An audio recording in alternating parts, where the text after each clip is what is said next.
Hello friends, this is Pinky. Welcome back to Pinky star gate academy. तो इस video में मैं आपको सीटेड पेपर 2 मैथ और साइंस की स्ट्रेटजी बताऊंगी, जिससे कि आप पेपर 2 मैथ और साइंस में अच्छा स्कोर कर सकेंगे।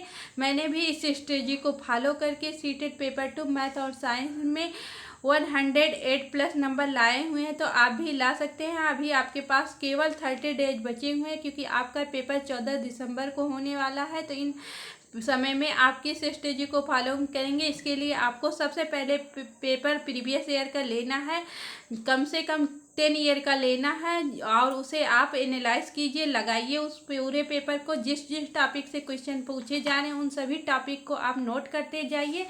और जब इन सभी टॉपिक को आप नोट कर लेंगे, साथ में एनसीईआरटी की बुक 6 से 8 जो है उसे पढ़ लीजिए, क्योंकि यहाँ जो टॉपिक आप नोट किए रहेंगे वो सारे टॉपिक जो है एनसीईआरटी की बुक में दिए हुए हैं 6 से 8 में। तो यही सारे टॉपिक आप वहाँ से पढ़िए, पूरी बुक आप मत पढ़िए, क्योंकि अभी आपके पास बहुत ही कम समय बचे हुए हैं। कुछ टॉपिक तो 9th और 10th से भी आप पूछे जाने लगे हैं, तो वो टॉपिक को भी आप प्रीवियस पेपर से देखकर किस टॉपिक से पूछे जाने हैं नोट कर लीजिए, और उसे भी आप 9th और 10th की बुक से पढ़ लीजिए, क्योंकि इसमें जो है कुछ लेसन बहुत ही ज़्यादा बड़े हैं। तो अगर आप पूरा चैप्टर पढ़ने लग जाएंगे तो आपका सारा समय जो है केवल बुक पढ़ने में ही लग जाएगा, और उसे आप रिवाइज नहीं कर सकते हैं।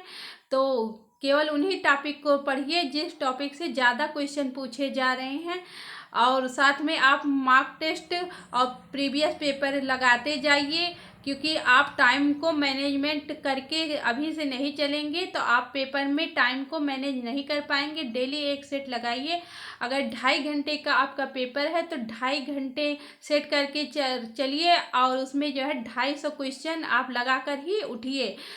इन सभी चीज़ों को फॉलो कीजिए, क्योंकि बीएड वालों के लिए पेपर 2 निकालना मोस्ट इम्पॉर्टेंट है। उनके लिए पेपर 1 इनवैलिड हो गया है, और जो स्टूडेंट मैथ और साइंस के हैं उनको पता होगा कि इसमें आपके मैथ और साइंस के टोटल 60 नंबर आते हैं। पेपर 1 में तो जो है सारे सब्जेक्ट के 30 नंबर के क्वेश्चन आते हैं, लेकिन यहाँ पे आपका मैथ और साइंस का 60 नंबर का क्वेश्चन आता है, तो जिसमें कि आपके केवल 20 मार्क के पेडागोजी रहते हैं, बाकी आपके 40 मार्क के मैथ और साइंस के क्वेश्चन रहते हैं। और इसे आप जो है कहीं तुक्का लगाकर नहीं कर सकते हैं, इसके लिए आपको पढ़ना ही पड़ेगा। तो ये आप एनसीईआरटी की बुक जो आपने टॉपिक नोट किए हुए हैं वहाँ एनसीईआरटी की बुक से पढ़ लीजिए। बार बार उन टॉपिक को रिवाइज कीजिए। एक बार पढ़ने से काम नहीं चलेगा, जब तक आप बार बार रिवाइज नहीं करेंगे वो आपके दिमाग में सेट नहीं होगा। तो जो भी क्वेश्चन नए दिख रहे हैं उन्हें नोट कर लीजिए, उन क्वेश्चनों को भी बार बार देखते रहिए। तो इन सभी चीज़ों को फॉलो करिए, आपका निश्चित रूप से स्कोर बढ़ेगा। मिलते हैं नेक्स्ट वीडियो में, तब तक के लिए टेक केयर, बाय बाय।